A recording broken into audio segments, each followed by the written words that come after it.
we would call people in, we'd get a history from them, we'd find out if they had any scans, and then we wanted to make sure that everything we were doing was gonna actually help. So, if we thought that we could safely make their lives better by doing a surgery, then we booked them for surgery, and if not, then we explained what else is going on and what their other options were.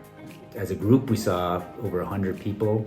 I think we split into 3 groups, and we personally booked 21 people that we think could really benefit from surgery.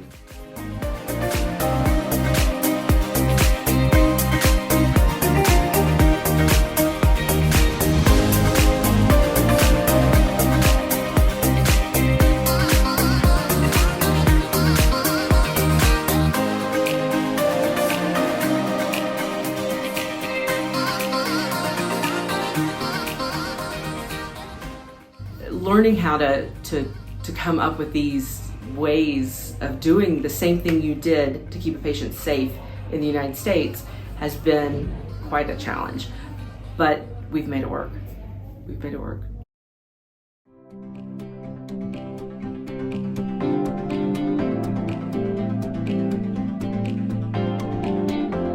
Nice thing about these trips and this group is everyone comes here with a purpose, and that purpose is to help people, and they all carry that spirit with them, and it really shows in the dedication that everyone has. It's such a fun group, but when it comes down to it, 7 in the morning, everyone's ready to go, and excited for the day, and whether we finish at 6 p.m. or at 10 p.m., they're still up and ready to go first thing in the morning. Because we want to get the most done, we want to do as many cases as we can because the need is so great. We actually end up doubling up and doing 2 surgeries at once in each room with 4 tables running simultaneously.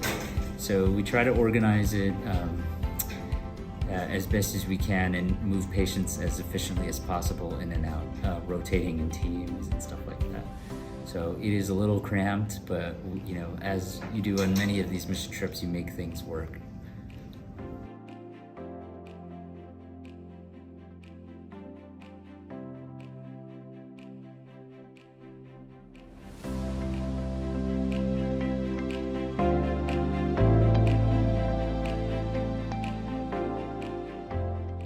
Dr. Mertz, she just finished her training in anesthesia, and so she was kind of new to the field, and it was an honor to work with her and showed her how to use new equipment, do different techniques, just introduce her to various ways of giving anesthesia, and it's going to be a legacy. She can build an anesthesia practice over here for the surgeons, and it'll make it more sustainable. So when we leave, we're leaving a lasting impact.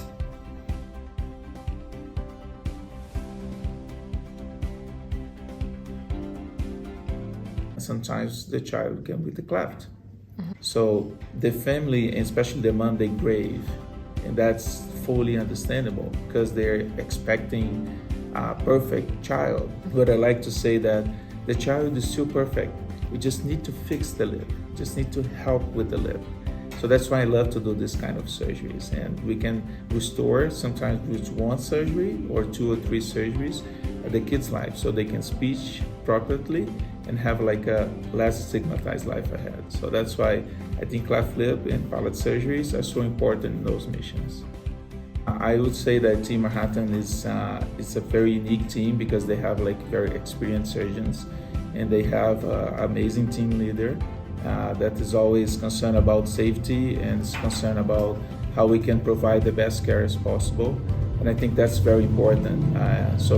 Because I'm involved in so many different teams, I can see that. But that's one thing that OI is doing like very often. We're offering as safe care as possible and very complex surgeries. We have a great team. I think the reason things have run very smooth with this mission. I mean, they usually do, but we haven't really had any real complications. And anything that has started to be an issue, there's always like 5 surgeons, 10 nurses. Everyone comes to help. So we have a lot of manpower. Yeah. Everyone everyone works very hard individually. I find this to be an excellent team. It's a beautiful country. The people are wonderful. The staff here has been very, very cooperative, very eager to help. Anything that I've asked for, I've gotten from. Luis has just been absolutely fantastic. I tried to take some of the new nurses that are here, bring them in the operating room, show them how we open things, and to learn about a little bit of sterile technique.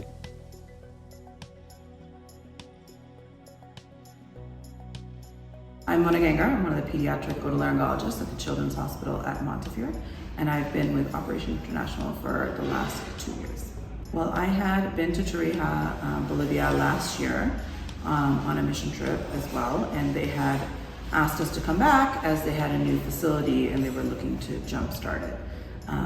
And we had great local contacts on the ground here from our previous trip, which is extremely important when you're planning a mission to have local support and people who can help you organize from the local side of things. This is a new hospital, as I mentioned. It had been built about 5 years ago, but they actually hadn't really started using it. They've actually never had any surgeries performed here. And I think they wanted the mission to come to help jumpstart it. So because they had no surgeries, there was no supplies here at all. They had basically 2 anesthesia machines and 2 operating room tables, and that was about it. And so, you know, in terms of planning the mission, that was kind of one of the biggest parts, was trying to make sure that we were able to either purchase or bring all the supplies and acquire or bring all the equipment we would need to safely perform surgeries here. We were able to do 70 surgeries in a week.